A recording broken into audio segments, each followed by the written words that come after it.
तो उसको ऊपर पहुंचा क्या देंगे। गलत बोला?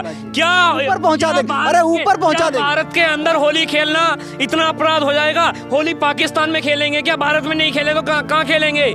अगर वो अलीगढ़ भी तो हिंदुस्तान में है, भारत में है, तो भारतवासी और सनातनी भारत के अंदर अपने त्योहार नहीं बनाएगा तो क्या पाकिस्तान में, क्या बांग्लादेश में जाके बनाएगा? डीजे है ये वही मस्जिदों के आगे जाकर बजते हैं, मस्जिदों का झंडा उखाड़ देते हैं, तो इन चीजों को भी तो सह मिलेगी इस तरीके आज से। ये भी तो मंदिर के सामने से निकलते हैं, उस पे नहीं बोलोगे? जय श्री राम का नारा कब से भड़काऊ होने लगा? जय श्री राम के नारे से ही दंगे होते हैं। साल में 52 बार जुम्मा आता है, होली एक बार आती है। क्या हिंदुओं को अधिकार नहीं है अपने त्योहार बनाने का? क्या अनुज चौधरी ने ये थोड़ी बोला है कि कोई भी जुम्मा ना पढ़े? उनने सीओ साहब ने जुम्मा पढ़ने से थोड़ी मना कर दिया है। लगता नहीं है कि लगता नहीं है कि तुष्टीकरण का नजरिया है थोड़ा। गलत क्या बोला?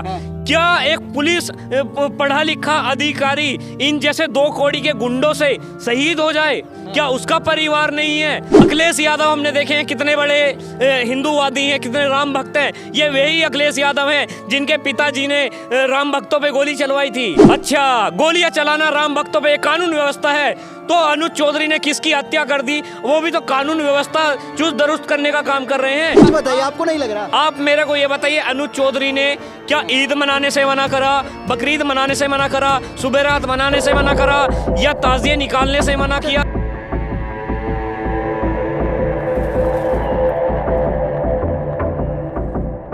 साथियों नमस्कार, प्रणाम। होली जैसे जैसे नज़दीक आ रही है, अक्सर विवादों में रहने वाले संबल के सीईओ अनुज चौधरी फिर से विवादों में नजर आ रहे हैं। बयान क्या दिया गया कि साल में 52 बार जुम्मा आता है, एक दिन होली आने पर इन लोगों पर सब्र नहीं हुआ जाएगा क्या? ये जो बयानबाजी करी जा रही है संबल के सीईओ द्वारा, क्या भड़काऊ बयानबाजी नहीं लग रही है आपको? काहे की भड़काऊ बयानबाजी? जब फराह खान बोलती है छपरियों का त्योहार है, कहाँ सो जाते हैं ये चंद बिकाऊ लोग, अपनी दुकान चलाने वाले। अगर किसी के अंदर दम है बॉलीवुड वाले के अंदर तो करके दिखाए और धर्मों पे टिप्पणी। अनुज चौधरी ने क्या बोला? कोई गलत बोला? साल में 52 बार जुम्मा आता है, होली एक बार आती है। क्या हिंदुओं को अधिकार नहीं है अपने त्योहार बनाने का? क्या खुल के त्योहार हिंदुओं का अधिकार नहीं है? क्या अगर भारत के अंदर हिंदू त्योहार नहीं बनाएंगे, क्या पाकिस्तान में होली मनाएंगे? लेकिन जो आप बात कर रहे हैं, फराह खान किसी सरकारी पद पर नहीं है, आपको पता है ये बात। लेकिन अनुज चौधरी एक पुलिस महकमे में, न्यूट्रल रहना पड़ेगा ना सर, कैसे आप बोल सकते हैं? तो अनुज चौधरी ने क्या बोला? अनुज चौधरी ने यही तो बोला, अगर स्वार्थ ना बिगड़े, भाईचारा कायम रखना है। अगर एक बार 52 में से अगर एक दिन छोड़ दिया जाए, उनने ये थोड़ी बोला है कि कोई अपने घर से मत निकलो। उन्होंने क्या बोला है सीओ साहब ने? सीओ साहब ने बोला है कि जिसको होली से ऐतराज़ नहीं है, रंगों से ऐतराज़ नहीं है, वो घर से बाहर निकले, उसको क्या मना है? या अनुज चौधरी ने ये थोड़ी बोला है कि कोई भी जुम्मा ना पढ़े? उनने सीओ साहब ने जुम्मा पढ़ने से थोड़ी मना कर दिया है। ज़रूरत क्या है धार्मिक टिप्पणी करने की? जब आप सरकारी पद पर बैठे हुए हैं, आपको पूरे क्षेत्र की कानून व्यवस्था संभालनी है, तो ज़रूरत क्या है किसी धार्मिक त्योहार पर टिप्पणी करने की? क्या आवश्यकता पड़ गई? आप दंगा भड़क जाएगा तो फिर उंगली उठाने वाले 70 हो जाएंगे, पत्रकार भी सवाल उठा देंगे। क्या एक सीओ बैठा था अनुज चौधरी जैसा, वो बचा नहीं पाया? अगर वो संभल को दंगे से बचाने के लिए अगर कोई कदम उठा रहा है तो उसमें क्या गलत है? संभल के यही सीईओ हैं जो भी दंगे हुए तो कह रहे थे कि इन जाहिलों के लिए मर जाएंगे क्या? लगता नहीं है कि लगता नहीं है कि तुष्टीकरण का नजरिया है थोड़ा। गलत क्या बोला? क्या एक पुलिस पढ़ा लिखा अधिकारी इन जैसे 2 कौड़ी के गुंडों से शहीद हो जाए? क्या उसका परिवार नहीं है?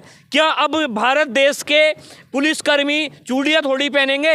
अगर जो जैसा करेगा उसको उसी भाषा में जवाब देने का हमारे उत्तर प्रदेश की पुलिस, भारत की पुलिस देने का जवाब देगी इसी तरह से। अरे गुप्ता जी, वो वीडियो भी तो देख लो जिनमें तुम्हारे ये जो डीजे हैं ये वही मस्जिदों के आगे जाकर बजते हैं, मस्जिदों का झंडा उखाड़ देते हैं, तो इन चीजों को भी तो सह मिलेगी इस तरीके से। ये भी तो मंदिर के सामने से निकलते हैं, उस पे नहीं बोलोगे? जय श्री राम का नारा कब से भड़काऊ होने लगा? जय श्री राम के नारे से ही दंगे होते हैं। आप मेरे को ये बताइए, जय श्री राम बोल के आज तक किसकी हत्या की गई? किस सनातनी के द्वारा हत्या की गई? समाजवादी पार्टी के तमाम बड़े नेता कह रहे हैं कि अनुज चौधरी तो लग रहा है यही कि भाजपा ज्वाइन कर लिया है। वही समाजवादी पार्टी है जो समाजवादी पार्टी कहती थी कि रामायण को जला दीजिए, उसको वो कर दीजिए, उस ग्रंथ के बारे में इस तरह से अखिलेश यादव डुबकी लगा कर आए हैं अभी कुंभ में, कैसी बातें कर रहे हैं आप? अखिलेश यादव हमने देखे हैं कितने बड़े हिंदूवादी हैं, कितने राम भक्त हैं। ये वही अखिलेश यादव हैं जिनके पिताजी ने राम भक्तों पे गोली चलवाई थी। हाँ। कल अजीत अंजुम जी को तो जानते ही होंगे, नाम तो सुना होगा, बहुत वरिष्ठ पत्रकार हैं। कल का वीडियो देखा उनका, को साफ कह रहे हैं कि अनुज चौधरी लग रहा है कि भाजपा का पट्टा डालकर बैठ गए हैं। वही पुलिसकर्मी कहाँ चले जाते हैं जो चुन चुन के गोलियां मारने का काम करते हैं राम भक्तों पे? क्या कौन वो 2 कौड़ी का? कानून व्यवस्था की बात थी ना वो तो। अच्छा, गोलियां चलाना राम भक्तों पे एक कानून व्यवस्था है, तो अनुज चौधरी ने किसकी हत्या कर दी? वो भी तो कानून व्यवस्था चुस्त दुरुस्त करने का काम कर रहे हैं। वे भी तो कह रहे हैं स्वार्थ न भी करने पाए। आपको ऐसा नहीं लगता कि एक अनुज चौधरी का जो पद है वो कानून दोनों की तरफ झुकाव होना चाहिए, एक पक्ष की तरफ झुकाव नहीं लग रहा आप लोग? आप सच बताइए, आपको नहीं लग रहा? आप मेरे को ये बताइए, अनुज चौधरी ने क्या ईद मनाने से मना करा, बकरीद मनाने से मना करा, सुबेरात मनाने से मना करा, या ताजिए निकालने से मना किया? जरूरत क्या पड़ी इस बयान की? अगर संभल के अंदर दंगा हो जाए तो आप जैसे पत्रकार सवाल उठा देंगे कि अनुज चौधरी संभाल नहीं पाए, कुछ कर नहीं पाए, कि दंगा भड़कने दिया, देखते रहे। अगर वे पहले से एक्शन ले रहे हैं तो क्या आपत्ति है? यानी कि मतलब सही है ये बयानबाजी? क्या बयानबाजी की है? तरीके से तो बात की है। उन्होंने क्या कहा है? उन्होंने यही तो कहा है भाईचारा अगर देश में कायम करना है तो कॉम्प्रोमाइज़ करना पड़ेगा। अगर साल में 52 बार जुम्मा आता है, एक बार अगर घर में नमाज हो जाएगी, या जो जिनको रंग से एतराज़ नहीं है, जिनको होली से एतराज़ नहीं है, वो मस्जिदों में भी जाके नमाज पढ़े। क्या लगता है कि है संभल में स्थिति दंगे वंगे होने की, भड़कने की? आपको मतलब उनको लग रहा है, अंदेशा होगा तब ये बयान दिया गया है? कहीं ना कहीं वो इतने बड़े संविधानिक पद पे बैठे हैं, कहीं ना कहीं उन्हें पता है, तभी तो उन्होंने इस तरह का बोला है। उन्होंने भी तो मुसलमानों को, जो उनके बड़े बड़े उलमे हैं और जो मौलवी हैं मस्जिदों के या उनके जो बड़े हैं, उनको बुलाया, उनसे बैठ के बातचीत की। क्या उन्होंने कई नोटिस जारी नहीं कर दिया कि अपने घरों से बाहर मत निकलना, या इस तरह की? अगर किसी को कलर से इतनी एतराज़ी है तो निकाल दे अपने जर्दे में से कलर, निकाल दे अपनी बिरयानी में से कलर।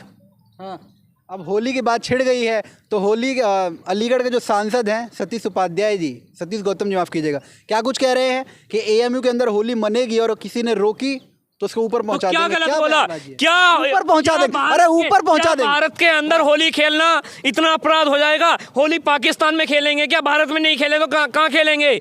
अगर वो अलीगढ़ भी तो हिंदुस्तान में है, भारत में है, तो भारतवासी और सनातनी भारत के अंदर अपने त्योहार नहीं बनाएगा तो क्या पाकिस्तान में, क्या बांग्लादेश में जाके बनाएगा? क्या कॉलेजों के अंदर जब नमाज हो सकती है तो होली नहीं खेल सकते क्या? होली से क्या एतराज़ है? अगर कोई दंगे भड़काने का काम करेगा तो उसको डंडा पड़ेगा और कानूनी प्रक्रिया से उस पर कार्रवाई होने का भी काम होगा, बुलडोजर चलने का भी काम होगा। अलीगढ़ मुस्लिम यूनिवर्सिटी में इससे पहले होली क्यों नहीं मनाई जाती थी? फिर बाबा की सरकार तो बहुत पहले से है, पहले काम नहीं किया गया? मतलब सीरियस नहीं है क्या बाबा जी भी हिंदुओं को लेके?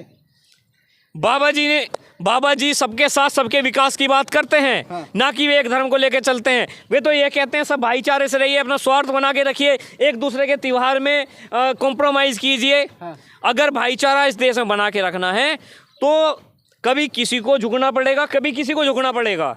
क्या हर बार कुर्बानी सनातनी होली वाले दिन मुस्लिम पक्ष को झुकना पड़ेगा? है? अरे झुकने की बात कह कौन रहा है जी?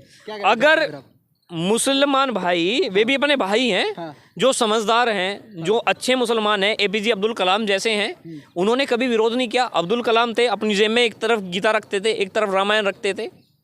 अगर उनके जैसे मुसलमान हैं, हमारे देश में अब भी बहुत है मुसलमान ऐसे हैं जो भाईचारा कायम रखना चाहते हैं, उनको कोई आपत्ति नहीं है। ये कुछ टुटपूंजिया, कुछ समाजवादी के कुछ अन्य पार्टियों के ये लोग प्रोपेगेंडा चला रहे हैं, देश को भड़काने की कोशिश करते हैं, क्योंकि इनके पास, इन्हें पता है अब हमारे पास सत्ता नहीं है, हमारे पास कुर्सी नहीं है। अगर ये देश के अंदर इस तरह का माहौल पैदा नहीं करें तो ये अपनी जमानत भी नहीं बचा पाएंगे। समाजवादी पार्टी और कांग्रेस के बड़े बड़े प्रवक्ता तो यही कह रहे हैं कि ये बयानबाजी करने के लिए तो भाजपा काफ़ी थी, तो अनुज चौधरी का जरूरत थी। अनुज चौधरी ने बोला क्या? अनुज चौधरी के पीछे पड़ गए सारे विपक्षी। अनुज चौधरी ने भाईचारा बनाने के लिए, सौहार्द बनाए रखने के लिए, सौहार्द ना बिगड़ने पाए, उन्होंने तभी तो बोला, बाकायदे बैठक बुलाई, बाकायदे मीटिंग की। क्या उन्होंने वीडियो जारी तो नहीं किया? बाकायदे मीडिया कॉन्फ्रेंस बुलाई, हर चीज़ें तरीके से कानूनी प्रक्रिया से की गई है।